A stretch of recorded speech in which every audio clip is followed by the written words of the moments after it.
ఎక్కువగా అవతల కుండంలో ఆ ఆహవనీయాగ్నిలోకి పెద్ద పెద్ద యాగాలు చేస్తుంటాడు.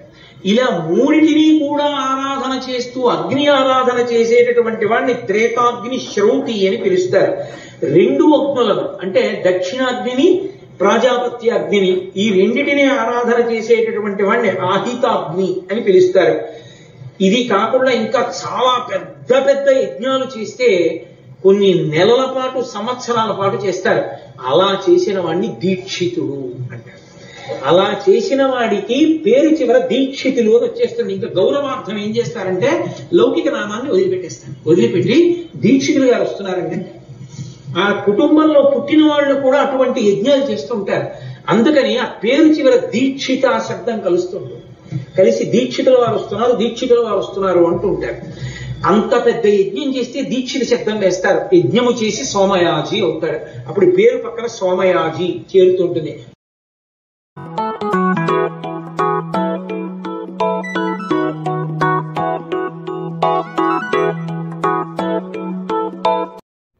పిల్లాడు శివపుత్రుడు జన్మించాడు, మన బాధలు తీరాయని వాళ్ళందరూ పొంగిపోయారు. షష్ఠి 6 ముఖాలతో షణ్ముఖుడై పుట్టాడు. ఆ పుట్టినటువంటి వాడు కూడా మహానుభావుడు 6 ముఖాలతో పుట్టాడు కాబట్టి షణ్ముఖుడు. పుట్టిన పిల్లాడికి పాలివ్వాలి. ఆ కృత్తికల్ని పిలిచి మీరు పాలివ్వండి అన్నారు. వాళ్ళన్నారు మేము పాలిస్తాం, కానీ ఇప్పుడు పాలిస్తే కానీ మరి పిల్లాడు బతకడు. కాబట్టి వాళ్ళు అన్నారు మేము పాలిస్తాం, కానీ ఆ పిల్లాన్ని మా పేరుతో పిలుస్తారా అన్నారు. మా పిల్లాడని చెప్తారా అన్నారు. అదే అలా ఎలా కుదురుతుందండి అన్నారు. ఒకటి పాలివ్వకపోతే పిల్లాడు. అందుకని వీళ్ళు వెంటనే దేవతలు అందరూ అన్నారు తతస్తు దేవత సర్వ కార్తికేయ ఇది బ్రువన్. కార్తికేయుడు అన్నాం కదా, ఇవ్వండి పాలన్నారు. అమ్మతనం ఎంత గొప్పదో చూడండి. ఇప్పుడు ఈ కృత్తికలు 6 పిల్లాడికి 6 ముఖాలతో ఉన్నవాడికి 6 పాలిచ్చారు. వాడు పాలు తాగాడు. పుత్రస్త్రైలోక్య విఖ్యాతో భవిష్యతి సంశయ. కార్తికేయుడిని మేం పిలవడం కాదు, 3 లోకాల్లో పిలుస్తారు ఈ పిల్లాన్ని, సరేనా అన్నారు దేవతలు. అప్పుడు వాళ్ళు పాలిచ్చారు. కాబట్టి కార్తికేయుడు అగ్నిలో శివవీర్యం చాలా కాలం నిలవ ఉంచబడి అగ్నిహోత్రుడు గంగలో ప్రవేశపెట్టాడు కాబట్టి పావకి వాళ్ళు పాలిచ్చారు. కాబట్టి కార్తికేయుడు అగ్నిలో శివవీర్యం చాలా కాలం నిలవ ఉంచబడి అగ్నిహోత్రుడు గంగలో ప్రవేశపెట్టాడు కాబట్టి పావకి. శరవణములు అంటే రెల్లుదుబ్బుల్లోంచి పుట్టాడు కాబట్టి శరవణ భవ. ఎప్పుడు శుద్ధమైనటువంటి బ్రహ్మజ్ఞ జ్ఞానంతో ఉంటాడు కాబట్టి సుబ్రహ్మణ్యం.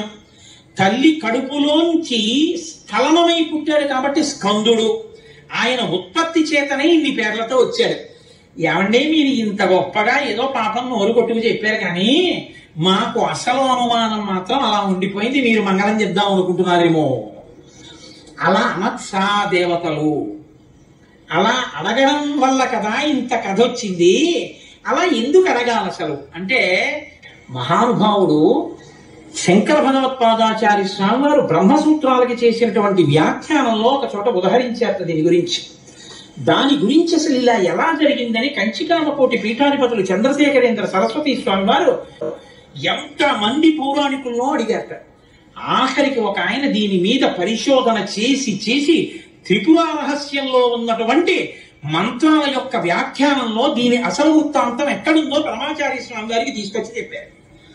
త్రిపుర రహస్యంలో ఉంది దీని రహస్యం, అక్కడి నుంచి అనుసంధానం చేయాలి దాన్ని. సనత్కుమారుడు అని ఒక ఆయన బ్రహ్మమానస పుత్రుడు, ఆయన పుట్టుక చేత మహాజ్ఞాని. అటువంటి పిల్లవాడు ఆయన ఎప్పుడు తనలో తాను బ్రహ్మజ్ఞానంలో రమిస్తూ ఉండేవాడు. ఆయన ఒక రోజు రాత్రి నిద్రపోవడం అంటే గుర్తుపెట్టుకోండి, బ్రహ్మవేత్త నిద్రకి కూడా ఆయన సాక్షి. అటువంటి ఆయనకి కల వచ్చిందంటే అవస్థ ఏర్పడింది, స్వప్నావస్థ. ఆ కలలో తాను రాక్షస సైన్యాల మీద యుద్ధం చేస్తున్నట్టు కల వచ్చింది. ఆయన తెల్లబోయి ఇది నాకు కల రావడం ఏమిటి, కల రావడం అంటే మనసులో ఏదో కోరిక ఉంది, ఆ కోరిక కలలో కనపడింది, స్వప్నావస్థలోకి వెళ్ళాను. ఇది నాన్నగారు నాకు ఇలా కల ఎందుకు వచ్చింది నాన్నగారు అసలు అని అడిగాడు. ఆయన అన్నాడు, నాయనా నీకు ఇలా కల రావడానికి ఒక కారణం ఉంది. నువ్వు పూర్వజన్మలో వేదాన్ని నేర్చుకునేటప్పుడు వేదంలో దేవతల గురించి, రాక్షసుల గురించి, దేవదానవ యుద్ధాల గురించి చదివి ఈ రాక్షసులు ఎప్పుడు వేద ప్రమాణానికి వ్యతిరేకంగా ఎందుకు ఇలాంటి పనులు చేస్తుంటారు, వీళ్ళని పట్టుకుని చంపేయాలని వ్యగ్రత పొందావు. ఆ వ్యగ్రత జీవుణ్ణి పట్టుకుంది. అది ఈ జన్మలో బ్రహ్మవేత్తమైనా నీకు ఆ వాసన ఉండిపోయింది. అది ఇప్పుడు కలగా వచ్చింది. అది తీరాలంటే నువ్వు దేవసేనకి అధిపతివి కావాలి. నువ్వు దేవసేనకి అధిపతివై రాక్షసుల్ని సంహరిస్తే ఆ కోరిక తీరుతుంది. నాన్నగారు నేను దేవాసేనాపతిని కావలసిందేనా? నీలాంటి కొడుకు కావాలి, నువ్వు నాకు కొడుకు అవుతావా అన్నాడు. అంటే సనత్ కుమారుడు అన్నాడు, నీకే కొడుకునవుతానన్నాడు. అంటే పార్వతీదేవి అండి, ఏది అకేంత దీర్ఘం ఇస్తున్నావు? నీకే కొడుకునవుతానంటా ఏంటి? నీకే కొడుకునంటే నాకు కొడుకువే అంది. అదొక్కటి అడక్కమ్మా అన్నాడు. అదేమయ్యా, అదేమిటి నీలాంటి కొడుకు పుడుతుంటే నా కడుపున పుట్టకపోవడం ఏమిటి? అమ్మా, ఎంత పార్వతీదేవివైనా తల్లి, నేను ఒక కడుపున పుట్టడం అంటే అమ్మా, తల కింద పెట్టి కాళ్ళు పైకి పెట్టి 9 ఆయన పరిగెడుతున్నట్టు నటిస్తే నేను వెంటబడి చంపితే బాగుండదు. భర్త పరిగెడుతున్నట్టుంటే నే కాసేపు కనపడకుండా ఉంటే పోతుందని ఆవిడేం చేసిందంటే తన శరీరాన్ని నీటిగా మార్చి ఒక సరోవరం కింద మారిపోయింది. అదే శరవణ తటాకం. ఆ శరవణ తటాకం హిమవత్ పర్వత ప్రాంతంలో ఉంది. నువ్వు నా కడుపున పుట్టకపోయినా ఆఖరణ పుట్టేటప్పుడు మాత్రం ఆ శరవణ తటాకం దగ్గర నుంచి పుట్టాలి. నీ మంత్రం కూడా ఆ తటాకం నా పేరు మీదే ఉండాలి. అందుకే ఆయన మంత్రం శరవణ భవ సుబ్రహ్మణ్యుడికి. అంటే ఆయన అన్నాడు, అమ్మ తప్పకుండా, అలా నేను పరమశివుని యొక్క తేజస్సు చేత నీ తటాకం వంచి పుడతాను. పంచభూతాత్మకం పరమశివ లక్షణం కదా. అందుకని పృథివీస్వరూపంగా, అగ్నిస్వరూపంగా, వాయుస్వరూపంగా, జలస్వరూపంగా, ఆకాశస్వరూపంగా 5 స్వరూపాలతో పార్వతీ పరమేశ్వర సమాగమ స్వరూపంగా శివశక్తుల యొక్క సమ్మేళనానికి పుట్టినటువంటి మెరుపు తీగల లోకంలో బ్రహ్మజ్ఞానాన్ని బోధ చెయ్యడం కోసమని, దేవసేనాపతిని కావడం కోసం, రాక్షస సంహారం చెయ్యడం కోసం మీకు పుత్రుడిగా పుడతానమ్మా అని సనత్కుమారుల వారు పరమశివుడికి వరమిచ్చారు. దేవసేనాపతిని కావడం కోసం, రాక్షస సంహారం చెయ్యడం కోసం మీకు పుత్రుడిగా పుడతానమ్మా అని సనత్కుమారుల వారు పరమశివుడికి వరమిచ్చారు. అందుకని ఆ వరం నెరవేరాలంటే పార్వతీ పరమేశ్వర సమాగమం జరిగి పార్వతీదేవిలోకి వెళ్ళకూడదు తేజస్సు. దేవతల సంఖ్య కూడా అనంతంగా పెరిగిపోతే రేపొద్దున్న ఉపాసనలు కష్టం అవుతాయి. అందుకని నాటకీయ సన్నివేశం సృష్టింపబడాలంటే దేవతలు వెళ్ళి ప్రార్థన చేయాలి. ప్రార్థన చేసి శివ తేజస్సు భూమి మీద పడాలి. అది అగ్నిహోత్రంలోకి వెళ్ళాలి. ఇది పంచభూతాత్మకమై ఆయన షణ్ముఖ స్వరూపంతో పైకి రావాలి. వచ్చి స్వామి అని పేరు పెట్టుకోవాలి. స్వామి అన్న పేరు కేవలం సుబ్రహ్మణ్యుడిది. మనం వెంకటేశ్వర స్వామి అంటాం, మంచిదే, తప్పని నేను అంటలేదు. కానీ ఒక్క స్వామి అంటే మాత్రం సుబ్రహ్మణ్యుడి.